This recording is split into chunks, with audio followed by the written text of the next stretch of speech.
Well, hello there folks and welcome back to the Whiskey Friend with me, Alan. Here we are again, it's another new week, it's another new video. Just taking a little break I'm in the middle of a peat journey at the minute, guys. I'm taking a little break from that. I'm going to deliver a little list today. The reason I'm doing the list is I've been asked quite a lot recently. I've been asked throughout the years, Alan, I'm new to whiskey. Where should I start? Which bottle should I get? So what I'm going to try and do, at the same respect, we have whiskey drinkers who've been drinking for a lot of years, who maybe have drunk these at some point and maybe drifted off them. This is just a little fresher, maybe just to say, maybe have a wee look back at these. These might be still available on your shelf. You may just not have tried them for a while. If this video helps you go back and revisit them, then great, I've done my job. But yes, I'm going to go through, I'm going to do some readily available whiskey. I'm going to do some age statement. Everything's got an age statement on it. I'm going to do a few 10-year-olds, a few 12-year-olds, a few 15-year-olds, 18 and a 21. So I'm going to whiz through the core ranges. The reason I've chosen the bottles that I've chosen, because they have absolutely fantastic core ranges. They have fantastic presentation. They're all readily available and none of them will break the bank. So just let's say, for instance, you do quite like one of these, then you can move through. So if you like the first one, which I may as well bring in now, the first one's going to be the Glen Cardone 10. Absolutely fantastic 10-year-old whiskey.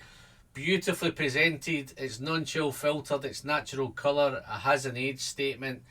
It's tick, tick, tick. All the boxes are ticked on it. It's absolutely fantastic. It's readily available.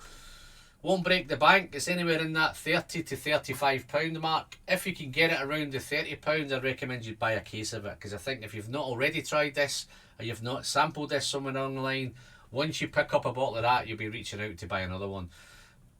It's exceptionally good through the summer months. I tend to leave off it through the summer, but I know we don't tend to get a great summer here, but this is a fantastic whiskey. You can go to it any time. You just want a nice, quiet, easy night.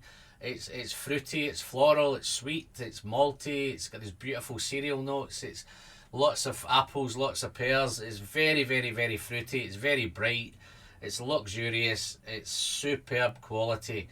For that kind of money,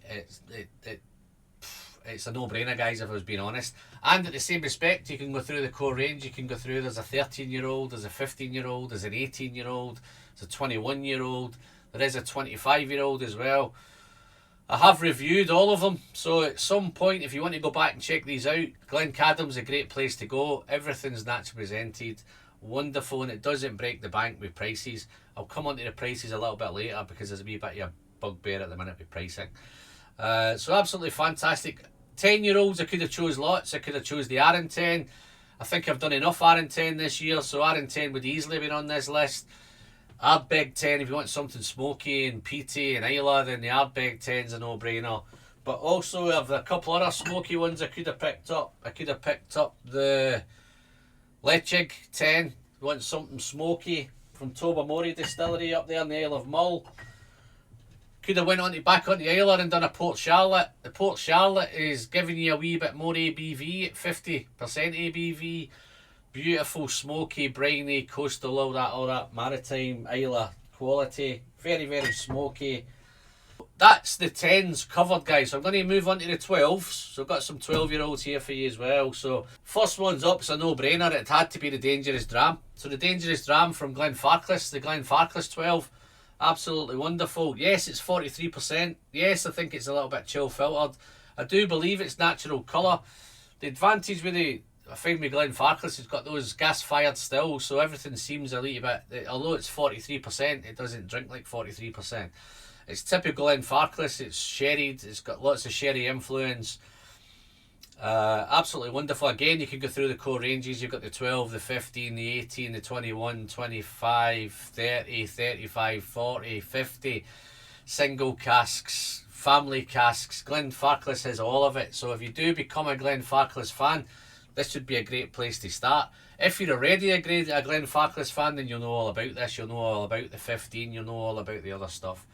But again, this won't break the bank, guys. I just picked this up for £29, so it's an absolute no-brainer. Excellent quality whiskey.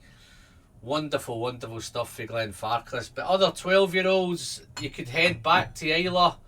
I could pick up the famous Booner. Again, I've picked this up for £29. Again, a no-brainer, a wee bit different. This is more, it's real sherry, chocolatey, nutty. Got that little bit of coastal in it, a little bit of Islay in it. There's not that much smoke in it either. Sometimes I get the smoke, sometimes I don't get the smoke. But again, beautifully presented at 46.3% ABV, non-chill filtered, natural colour, 12-year age statement, tick, tick, tick as usual. Really nice. If you do find that you take a liking for the Boona 12, they've now just released a Boona 12 cask strength. So if you want something with a wee bit more oomph, you're ready to move on to that next stage, then here we are, 55.1% ABV.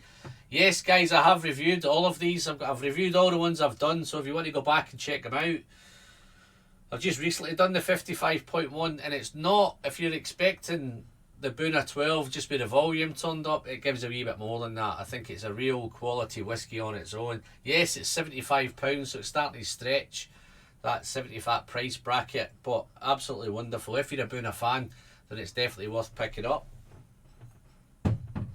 Other 12-year-olds would be great. Glen Alecky 12 is absolutely fantastic. That's beautiful at the minute.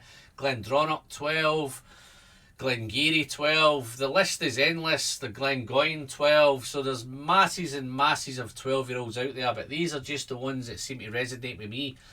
I've always pretty much got them on my bar. As you can see, I have a drink in the glass here. I'm going to save that to the end because it's going to be one of the bottles that I have here. So if you hang on fire to the end, I'll share this one with you.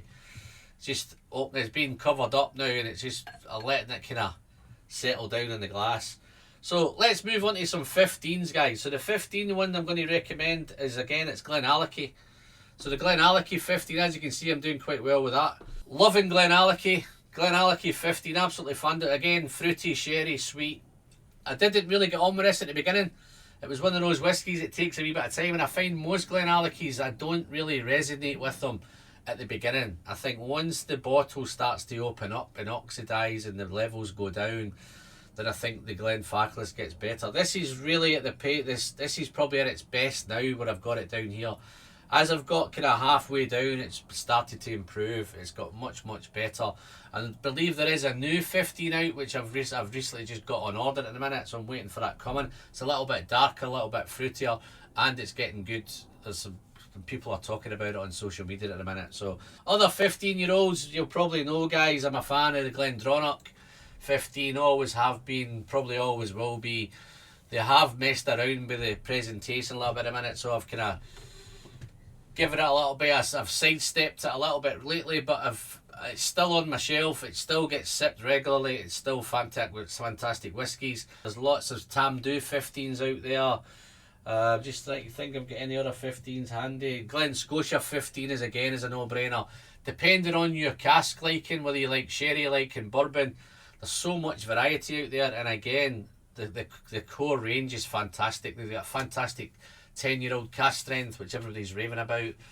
12-year-old is phenomenal. 15's great. 18, 25. They've now just released a 30 as well. So there's lots of single casks out there as well. So we're going to pick up some Glen Alecky single casks. It's all there. So you've really got room to grow with these brands. So it's not a case of just one bottle and keep buying it. You can experiment and you can move around and you can go up and down the age statements. So 15, let's go to 18. So I'm going to head back to Campbelltown. So it wouldn't be a list, folks, without a Campbelltown on it. So I'm bringing in the Glen Scotia 18. Absolutely wonderful. As you can see, I'm doing well with this. But beautiful vanillas, toffees, honeys. Typical Glen Scotia. It's that little bit of maritime, that little bit of coastal. It's just beautiful whiskey. Again, this is coming in at 46% ABV.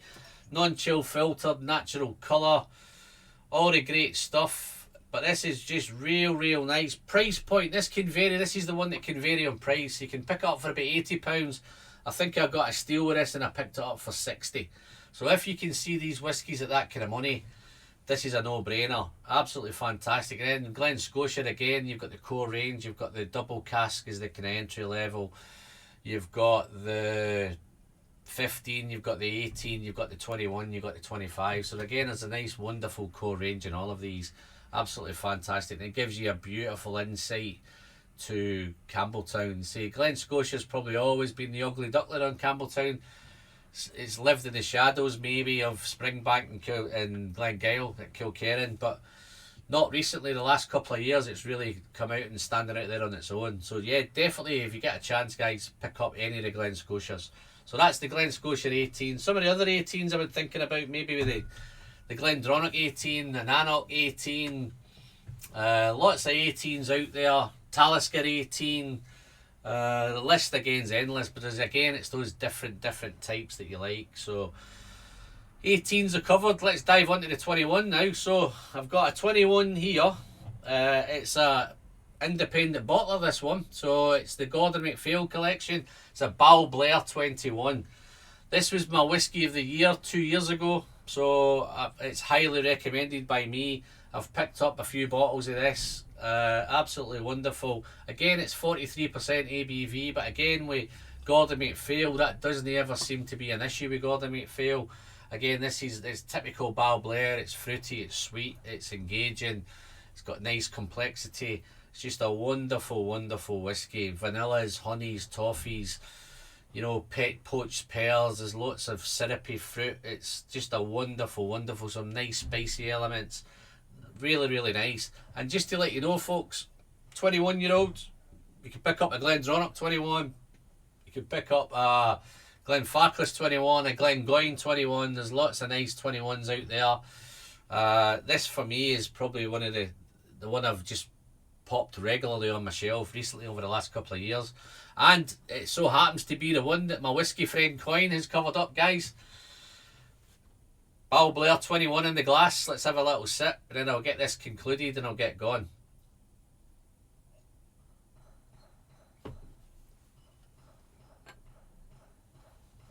Okay, the reason I've chosen these whiskies, guys, is A, they're fantastic whiskies. A, they're pretty much available and easy to get a hold of in most markets. I think they're pretty much available anywhere. Prices don't seem to be over the top. Brings me on to pricing. Pricing seems to be, over the last couple of years, it has noticed that it's gradually creeping. If you're looking forward to 2022, guys, I know 2021's just gone, 2022 we've just started, and you're looking forward to you've got rid of a bad year behind you now, and you're looking forward to the new year. Get ready, strap yourself in, guys, because the prices are looking as if they're going to go a wee bit crazy. I've seen some prices banded around, and I'm not even going to mention them, but they look eye-watering. Not mouth-watering, these are eye-watering, painful increases. So any of your favourite whiskies, folks, that you're looking to get a hold of, get in and get them stocked up now while the prices are good, because it does look like it's they're on the wrong way. They're heading that way and not in a good way. So yeah, other than that, guys, if you've liked the video, you know what to do. Give me the thumbs up, and yes, it's still free. It still doesn't cost you anything. It's just a friendly reminder from me to thee. If you've not hit that subscribe button yet, you've not given me a thumbs up, it's just down here, big red button, big thumbs up. Helping the channel massively on its way to the magical 6k. Can't believe I'm saying that either. So onward and upward, and I hope you found this list interesting. I hope it's helped you if you're new to whiskey. If you're on your whiskey journey and you've done a few of these, you've not tried them for a while, you may want to go back and try them again. Dive into the comments, let me know what you think. Is there any other whiskies that I've missed? Which whiskies have I missed? Which whiskies, 10-year-olds, 12-year-olds, 15-year-olds, 18s, 21s, what should I have on the shelf? Dive into the comments, guys, and let me know. But as always, I'm the Whiskey Friend. Pleasures in the sharing, and I'm going to send this down the hatch and I'll catch you all very soon. Until the next one, folks. Cheers.